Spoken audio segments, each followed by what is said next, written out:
The sleet and freezing rain is finally here at an end, although there is a new problem that is starting to arise across the Northeast as bitterly cold temperatures will be impacting tomorrow's commute. Hundreds of thousands of people are without power, as we will be discussing, as well as there's a possibility for some severe storms today across portions of western Florida. In today's video, we'll be taking a look here at the overall conditions expected across the country in the next few weeks, as well as what kind of systems we could be seeing next. What is going on, everybody, and welcome back here to another video. Hope everyone is doing all right and staying safe here regarding all that crazy mess we just dealt with. I tell you, it's been pretty crazy out there. Now, guys, before we go ahead and get on into the video, I want to go ahead and say we are doing the question of the day, and today's question is, what is your favorite breakfast item? Leave it down in the comments, and I just might pin your comment. Now, without further ado, my friends, let's go ahead and get on into it. Alrighty, guys, so the first thing we're going to be taking a look here at is the current radar view, just giving you guys an update on the current situation in regard to what is happening here at the moment. Across the southeast, we are seeing a lot of rainfall as a result from this system that's been lasting for the last 3 days, bringing all of that crazy ice here. Now, this is driving just normal rain across portions of the southeast, Louisiana, portions of Mississippi, Alabama, and even Georgia eventually. Now, like I said, there is a risk for severe weather here for today for the panhandle of Florida, including the Tallahassee region, just kind of for this dark green kind of circle area. Now, as of now, damaging winds is the only concern, but we'll dive more into that here in the further video. Moving on up here into the northeast, my friends, we see a bit of snow here for portions of southern Canada. Now, this will actually be moving its way down into the Ohio Valley and the northeast here later on tomorrow. We'll take a look at the future radar here in a moment, and I'll explain more about that here in a second. Moving on over here to the central country, guys, it is relatively dry. We got some high pressure in place here, leading to some pretty nice and overall good conditions here. Same thing across the west, not much happening, but there is another shot of moisture that's going to be moving its way into the western country. We'll be discussing that here right now. Alrighty, guys, switching on over here into the future radar, taking a look here at the NAM 3-kilometer model here, based off of what we potentially could see here down in time.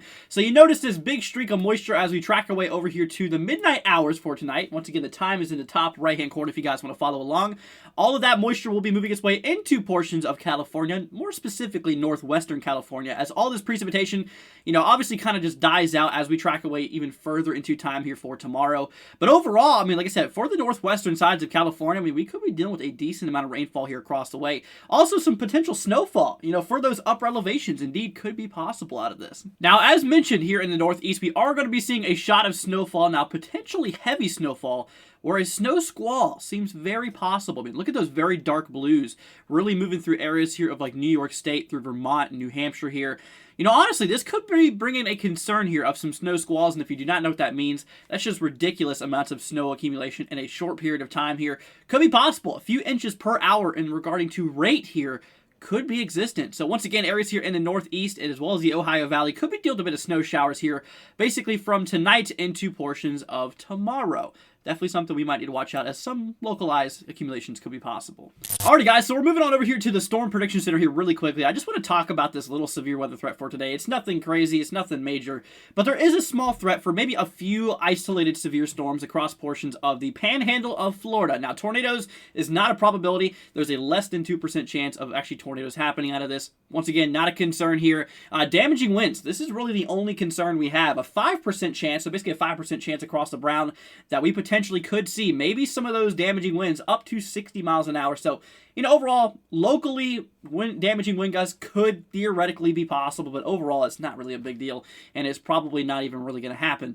And overall, we have a pretty small chance for some hail as well. No hail chances, no tornado chances, and a very, very low damaging wind probability. Alrighty, guys, so we're getting ready to take a look here at the overall view here over the next few days in the long-range models, just to kind of get a glimpse of what's going on. But before we go ahead and do that, guys, I want to go ahead and ask if y'all could hit that subscribe button. It'd be greatly appreciated. You guys absolutely rock. We are so close to 8,500 subscribers. I think we could probably do it today. So if you're not already, guys, consider hitting that subscribe button. It'd be greatly appreciated. All right, y'all. So now we're taking a look here at the long range in regarding to what we possibly could see here down in time. So as mentioned before, we have this big system that's just moving its way across the southeast, delivering a lot of rain here potentially. We'll talk about accumulations here in a moment. But as we track our way down here through time, as mentioned before, we do have a lot of high pressure building in across the Midwest region. So overall, dry conditions can be expected. Now, as we track our way down here even further, now there is a possibility that we might have a little bit of a system maybe for the 7th. This is still about 5 days out, so obviously really at this point, I really don't like to take these models 5 days or more because, the more inaccurate they do get every day. But overall, I mean, there is a little bit of support. I mean, we dropped down another model run, another few of them actually, and there is a pretty decent amount of support here from the last several runs of GFS saying that there might actually be a bit of snow for areas of like, northern Wisconsin, northern Minnesota here out of this little low pressure system.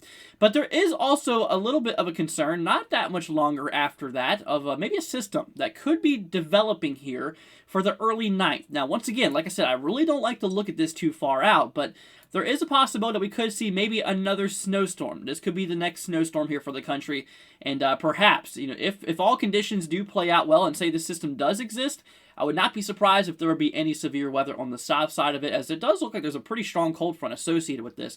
And if enough warm air gets advected to the north, as well as the interaction of the cold air from behind, this potentially could be thunderstorm producing. So we'll just have to watch out for it. Last several GFS runs have supported it, but not really in, obviously they look a lot different than one another in the last few runs. So obviously there is still a lot of disagreement here. So over the next few days, we'll just continue watching this. And if anything, continues to support this, then, we'll continue to mention it. But as of right now, this is in the far long range. Not too worried about it as of yet. All right, guys. So now we're taking a look here over at the Climate Prediction Center's outlook here regarding the temperatures and overall precipitation expectancies over the next few weeks. So we take a look here across the eastern country for this week into next week, and you notice how everything basically on the central and eastern part of the country is highlighted in some shade of red. Now essentially what that is saying is that these temperatures here are expected to be above average than normal for this time of the year across the way, and the opposite is expected across the west here, as a little bit of cooler air could be expected. And kind of this, obviously white shade there throughout Texas, going all the way up to like, areas of Washington. That's kind of the normal, kind of around average times the temperatures for this time of the year, but overall it is expected to be a little bit more warmer on the eastern coast. Now for precipitation wise, a lot of the central and eastern country is expected to see a little bit more precipitation than normal for this week into next week, so a few more storms could be possible across those locations. Now, like I said, there probably is going to be a decent amount of rainfall across portions of the southeast as regard to the system that's driven all that crazy ice here over the last few days. Now, honestly, areas here towards like, south central Mississippi through central Alabama, north central Georgia, and even through portions of north central South Carolina, perhaps could see anywhere from 1 to 1.5 inches of rain, which really is not a terrible amount here. So this is the official forecast in regarding how much rain we can expect here over the next few days. Alrighty guys, well that's going to go ahead and wrap up the update here for you all. If y'all did enjoy it, make sure you leave a thumbs up and don't forget to hit that subscribe button. Once again, I hope everyone's staying safe out there with all that crazy ice we just dealt with, and luckily it's finally coming to an end, which is great.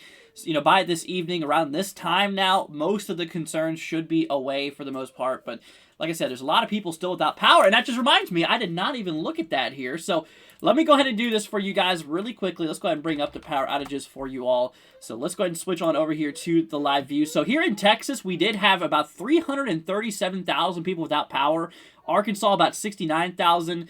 Portions of Mississippi, about 22,000 people without power. And here in Tennessee, about 15,000 people. So overall, guys, there's a lot of people without power out of the system here, and it's been pretty crazy overall. But once again, everybody, if you did enjoy it, make sure you leave a thumbs up, and don't forget to hit that subscribe button. We'll be live here around 7 o'clock p.m. Hope to see you guys there for Personal Forecast. All right, my friends, once again, thank you all for joining us, and we'll catch you guys here in the next one.